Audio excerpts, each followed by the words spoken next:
Bonjour à tous et à toutes. Et j'avais ajouté Enfer ou paradis pour parler de numérisation et de dynamique de changement. Il faut que je fasse attention parce que le monde est instable. D'abord, vous êtes toutes des experts. Donc j'ai vu des geeks et des boss. Je voulais presque vous faire part presque d'un rapport d'étonnement, comme ferait un stagiaire qui découvre un petit peu en marchant les différentes dynamiques de changement dans les entreprises. Je voulais partager avec vous plutôt un certain nombre de constats et de questionnements pour en débattre plutôt que d'asséner des vérités, parce qu'il me semble que dans ce domaine, et encore une fois, je suis moins experte que vous, les vérités sont malléables et elles se remettent en cause très fréquemment.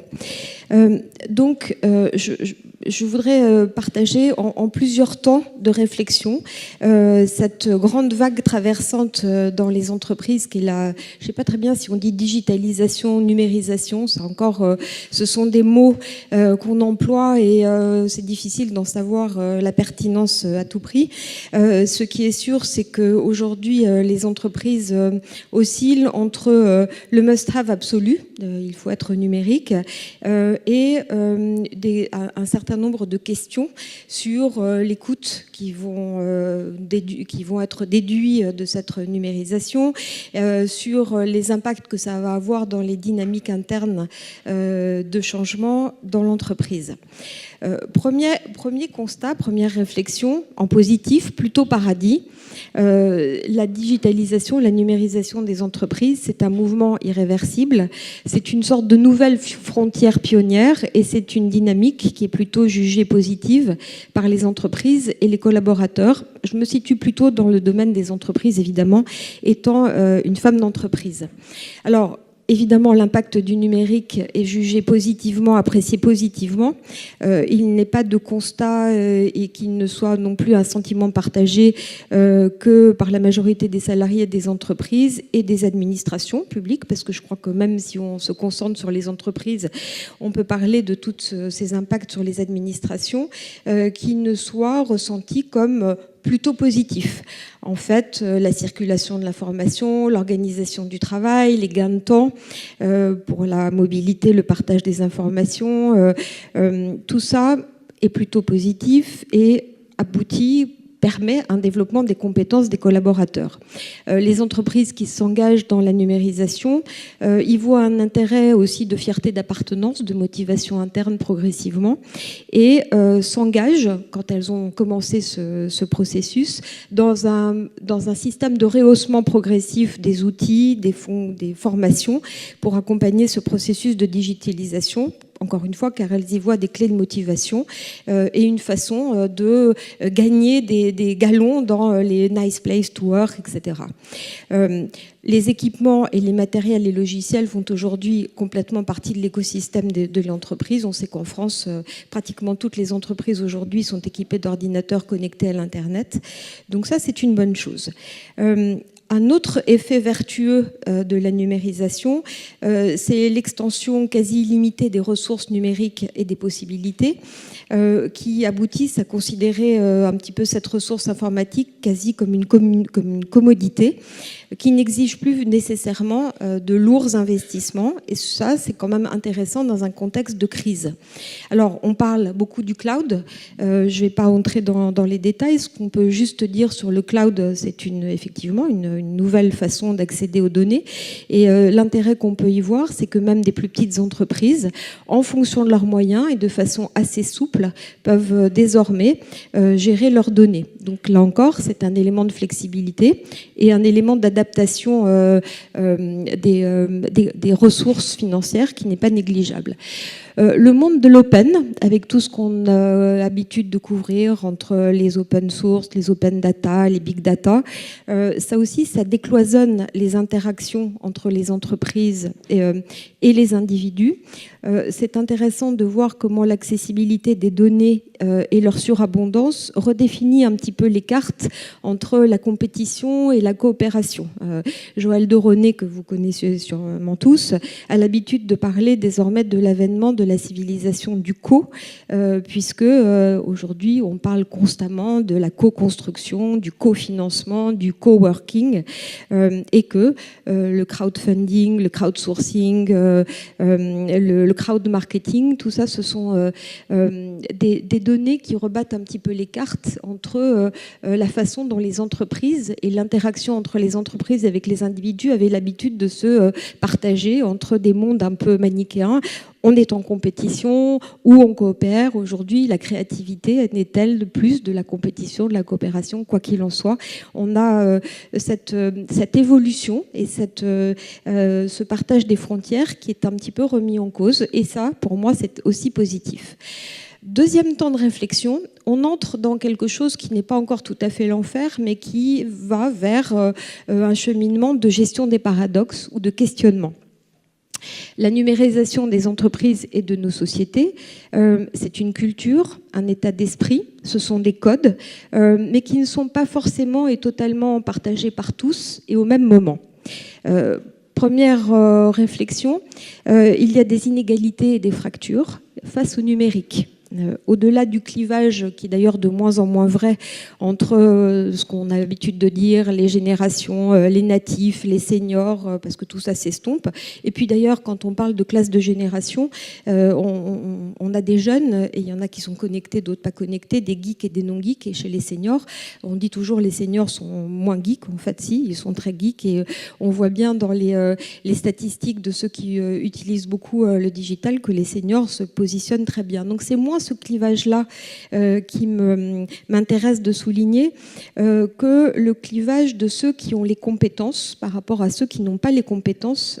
Et ça crée vraiment des inégalités face à la société en général.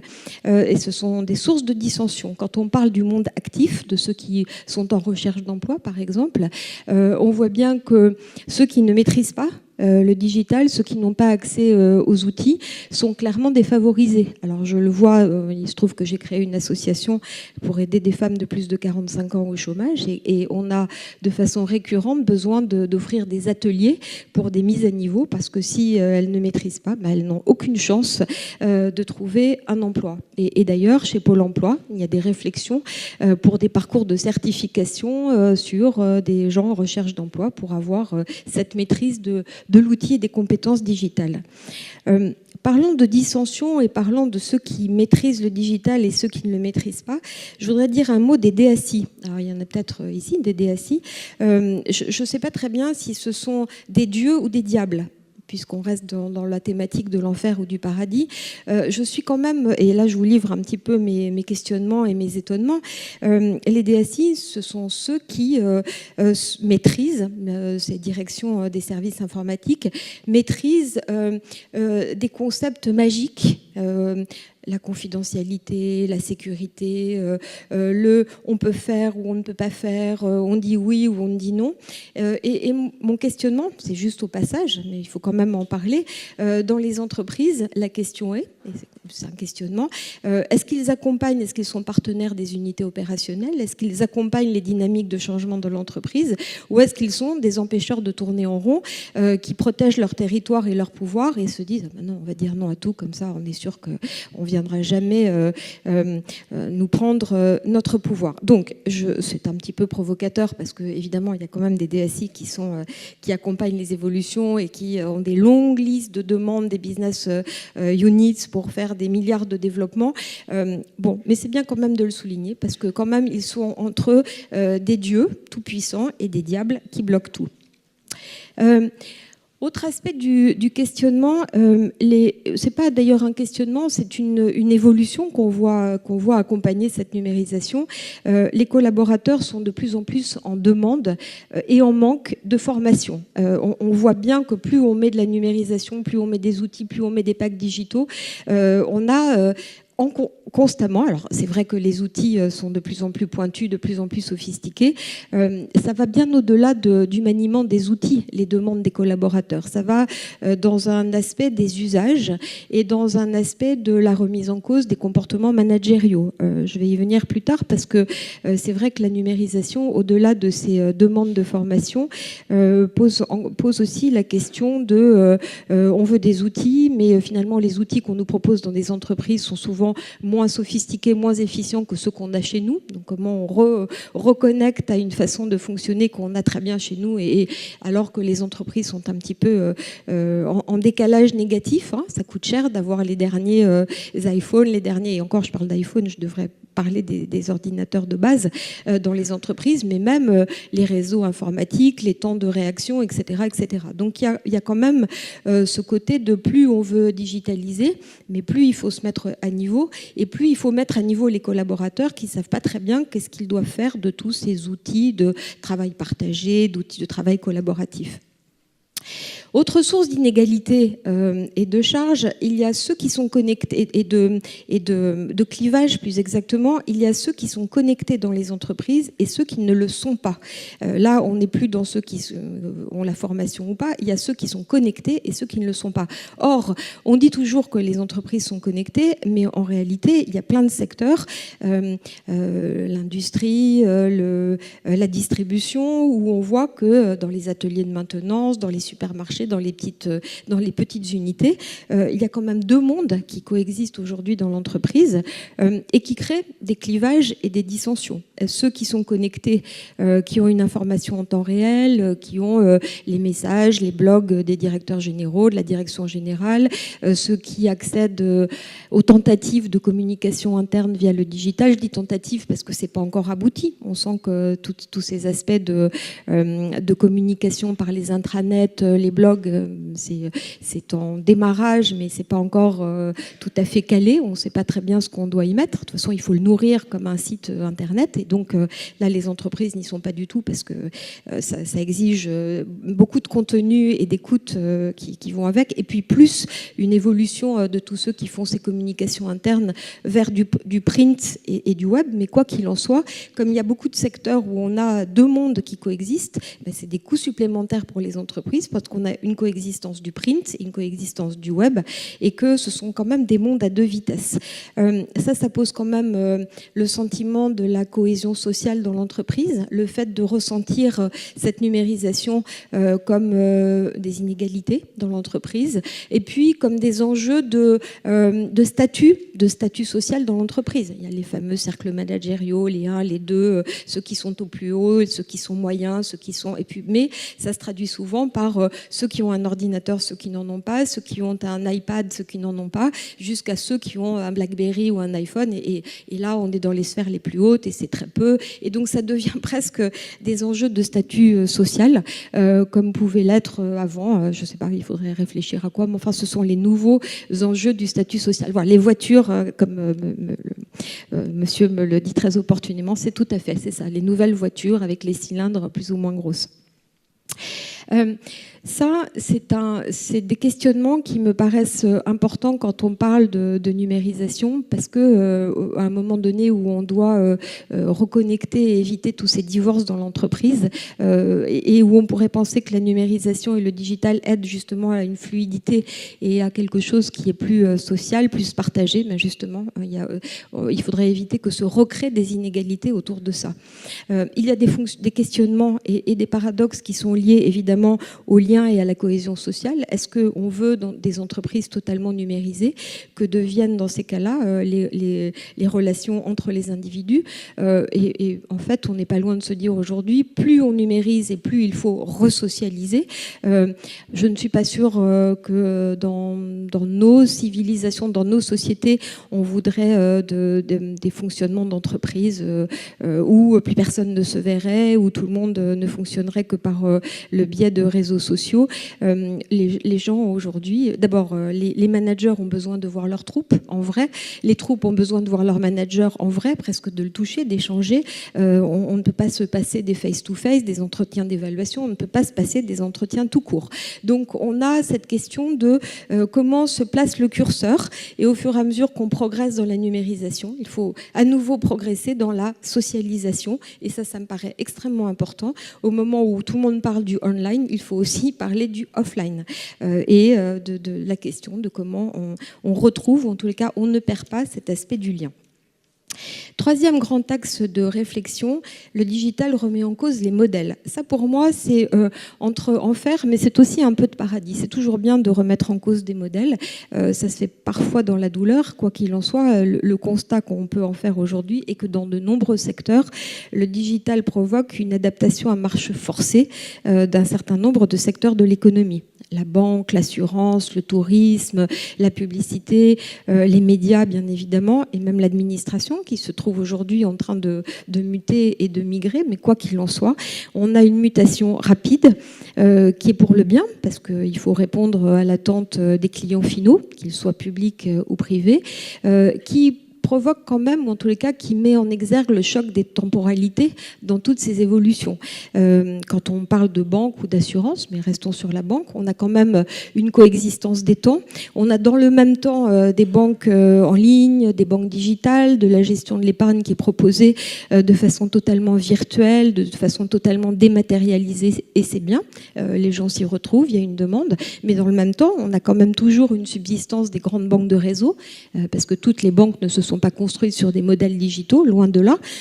Et pour rester chez nous, on a des grandes banques à l'échelle mondiale, mais qui sont ici en France, qui ont des réseaux physiques et pour lesquels il y a toujours des conseillers de clientèle. Et qu'est-ce qu'on va en faire? C'est vrai aussi du secteur du tourisme, où on a toujours des agences qui vendent des billets, et en même temps une énorme dématérialisation avec une proposition de e-tourisme qui est de plus en plus demandée.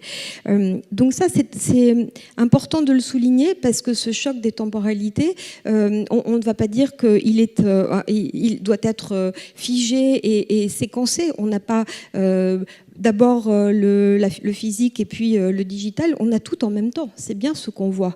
Et donc tous ceux qui restent en physique se posent la question de qu'est-ce qu'ils vont devenir plus tard, étant donné qu'il y a une sorte d'aspiration. Et je ne parle même pas du peer-to-peer, qui vient encore ajouter un ingrédient supplémentaire dans la réflexion sur les business models, notamment dans la banque, mais dans beaucoup d'autres secteurs, qui est vu encore de façon assez marginale et, disons, contournable par les grandes banques, parce que ça reste encore petit. Mais franchement, quand on parle du peer-to-peer, du crowdfunding, et qu'on voit en Chine ou dans d'autres pays comment ça se développe, on peut aussi évoquer ce côté de qu'est-ce que vont devenir ces business models de grands secteurs de l'économie. Et en toute hypothèse, et de façon récurrente aujourd'hui, ça pose bien sûr la question du lien social, de l'humain, comment on préserve la relation avec les clients de façon humaine, les conseillers de clientèle, le tourisme. Est-ce que les gens n'ont plus besoin de voir personne? Je ne le crois pas, en tous les cas j'espère que non, et je crois qu'il faut avoir des partis pris là-dessus, mais néanmoins ça pose la question de l'adaptation de l'emploi, de la préservation de l'emploi et de la gestion raisonnée de la décroissance des emplois dans tous ces secteurs de l'économie qui migrent progressivement vers du digital. Deuxième axe de remise en cause des modèles, le digital remet en cause le lien avec les clients et avec toutes les communautés externes de l'entreprise. Alors, on sait depuis longtemps qu'il y a le commerce, les sites vitrines des entreprises, les sites corporate. Là, il se trouve que mon expérience récente, puisqu'on vient, nous, d'acquérir dans notre groupe une entreprise qui s'appelle Webedia et qui travaille beaucoup sur ce qu'on appelle le brand content, me fait plonger un petit peu dans l'univers de nouveaux métiers et d'une façon différente que les marques ou les entreprises ont de se situer face à leur communauté externe de clients. Donc, on sait très bien et depuis longtemps temps que les marques et les entreprises qui ont des marques et des clients finaux s'adressent par le digital et via le e-commerce. Ce que je perçois comme étant assez nouveau, c'est que finalement aujourd'hui, ce qu'on peut proposer et ce qu'on voit se développer, c'est comme si on imagine un grand linéaire du digital où il faudrait prendre des parts de linéaire, comme on voit dans les supermarchés. Alors les marques aujourd'hui et les entreprises doivent prendre des parts de voix digitales, des parts du linéaire digital sur des segments qui font l'objet des requêtes du digital et sur lesquels ils se positionnent comme des médias. Et donc Webedia, puisque je le vis actuellement, c'est une entreprise qui accompagne, et on voit bien la demande, des marques sur cette positionnement et sur ces prises de voix digitales. L'objectif étant de proposer à des marques de devenir comme des médias, avec des vrais sites, des vrais contenus, qui se positionnent sur Google. Parce qu'aujourd'hui, finalement, Google, c'est la première régie publicitaire, c'est la première ci, la première ça. C'est Google qui, j'avais entendu un jour Guillaume Pépi parlant de la SNCF dire un peu sous forme de boutade que Google était son principal concurrent. Pourquoi ? Parce que si en tapant les requêtes sur les voyages, SNCF n'est pas bien positionné, risque de perdre un certain nombre de ses clients dans la définition de la vente de billets, etc. etc. Donc, je le mentionne parce que c'est aussi une remise en cause, alors sans doute pour le bien. En tous les cas, ça pose des questions de qui nourrit en contenu, comment les marques aujourd'hui se positionnent sur le digital, et c'est une sorte de nouveau métier, nouvelle approche face à ces communautés externes. Troisième remise en cause, c'est la remise en cause des comportements managériaux et des liens hiérarchiques dans l'entreprise. Alors je reviens un petit peu au niveau micro, interne. Moi, ça m'intéresse beaucoup et je travaille beaucoup là-dessus, de voir un petit peu toutes ces évolutions, parce que quand on parle de communauté digitale, quand on parle de réseaux sociaux dans l'entreprise, et c'est très à la mode, et ça va avec la numérisation des entreprises, mais il n'y a pas vraiment de doctrine des entreprises aujourd'hui. Pourquoi il n'y a pas de doctrine ? Parce que les entreprises n'ont pas encore trouvé leur chemin et leur vraie façon de faire assumée.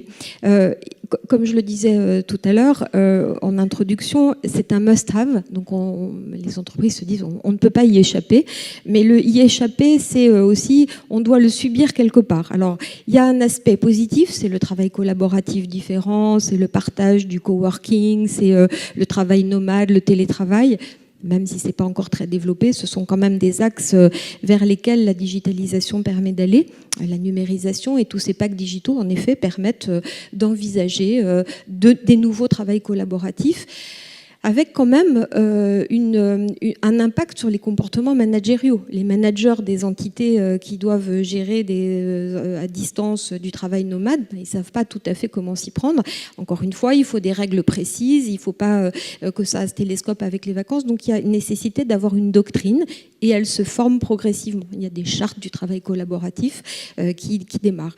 Les réseaux sociaux, c'est un autre aspect des choses. Les réseaux sociaux, ce sont des communautés. Donc il y a des entreprises où se sont lancées où ont été ouvertes via des grandes plateformes digitales des tas de communautés, mais plutôt des communautés affines. Les roux aux yeux bleus, ceux qui aiment ci, ceux qui aiment ça, ceux qui n'aiment pas ça. Ce ne sont pas des communautés actives, expertes. Pour l'instant, et c'est en train d'évoluer, en tous les cas, moi j'aimerais bien que ça évolue en ce sens, ce ne sont pas des communautés portées par l'entreprise au sens de accompagner et desquelles on attend une collaboration, des réflexions pour faire avancer des évolutions dans l'entreprise. Je pense que c'est en train de changer, mais qui dit réseaux sociaux d'entreprise dit libre expression des collaborateurs, et c'est là où on n'a pas de doctrine, parce que est-ce que ces réseaux sociaux d'entreprise, c'est une nouvelle boîte de Pandore ? Est-ce qu'en ouvrant des réseaux sociaux, on va avoir non pas des murs experts contributeurs, mais des murs de lamentation et des murs de délation où chacun va dénoncer pour harcèlement l'un, pour mauvais traitement l'autre, mauvais management le troisième. On n'est pas dans ces cas extrêmes, mais potentiellement les entreprises réfléchissent un petit peu en termes de si on fait ça, ça nous emmène où, et on veut que la parole des collaborateurs soit libre, est-ce qu'elle veut être encadrée, est-ce qu'on veut les écouter. Le côté de remontée du terrain que pourraient permettre ces réseaux sociaux, il n'est pas encore là. C'est encore plutôt du descendant. Je ne parle même pas des instructions ou des directives, mais c'est aussi de l'information. On n'a pas tellement de remontée du terrain dans les entreprises et on sait très bien qu'on a des nœuds qui empêchent les cascades et le cascading des informations et que devraient permettre ou que devraient fluidifier tous ces réseaux sociaux. Donc on est dans un moment intéressant d'évolution et de conduite de changement en interne dans les entreprises, avec beaucoup de progrès, beaucoup d'ouverture, beaucoup de communautés, beaucoup d'entreprises où il y a des communautés, mais qui sont un petit peu, pas des communautés sauvages, je dirais pas ça, mais pas encore des réseaux structurés de communautés expertes contributrices. Je voudrais terminer par la remise en cause du digital par le digital. Et ça, finalement, pour moi, c'est très positif parce que le digital, il sécrète lui-même ses antidotes. On sait très bien que c'est... enfin, on ne sait pas où est le meilleur des mondes. On sait très bien que le digital recèle des tas de dangers et des tas de menaces. Alors, les menaces, on les connaît par cœur, on en parle tout le temps. La protection de la vie privée, les abus qui peuvent être liés à la surveillance des collaborateurs et le tracking, puisque plus les gens sont sur des réseaux externes à l'entreprise ou sur des Facebook ou sur des milliards de choses, on peut avoir accès à leurs données.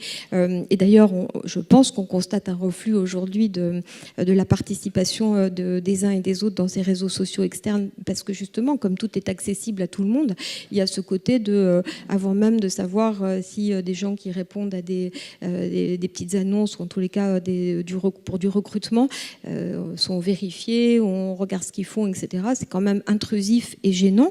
Et puis, c'est pas forcément conforme avec ce que les gens sont quand ils se présentent dans des entreprises. Donc, il y a ces possibilités, en tous les cas, ces risques d'abus de surveillance. Il y a ce qu'on met aussi en avant beaucoup, c'est-à-dire que à mesure qu'on équipe les gens de devices divers et variés, alors où s'arrête la frontière entre la vie privée et la vie professionnelle? Est-ce que j'envoie des mails à mes collaborateurs à minuit le dimanche? Est-ce que j'attends qu'ils me répondent? Comment est-ce que c'est vécu? Est-ce que c'est une intrusion? Est-ce que c'est normal? Est-ce qu'il faut y répondre? Donc là encore, il n'y a pas tout à fait de doctrine. Mais ce qui est bien aussi, c'est que donc ça, ce sont le côté du digital qui questionne le digital et tout le monde le voit. Il y a aussi le côté, on voit bien où se dessinent des différences d'approche entre les sociétés de type français, très régulatoires, et des sociétés de type anglo-saxon, où sous couvert du premier amendement, il n'est même pas question de pouvoir freiner des hashtags Twitter qui incitent à la haine, à la provocation raciale, etc. Alors qu'en France, on veut réguler, on veut traquer, on veut rendre non anonymes tous ceux qui envoient ce genre de messages. Donc on voit bien que là encore, on est dans un cœur de réflexion sur le digital qui remet en cause le digital. Jusqu'où on ira dans la régulation, dans le questionnement. Et c'est finalement par ça que je voudrais conclure, parce que ça ouvre encore plus de champs. On n'est qu'au début d'une énorme aventure, dans les entreprises notamment. Voilà.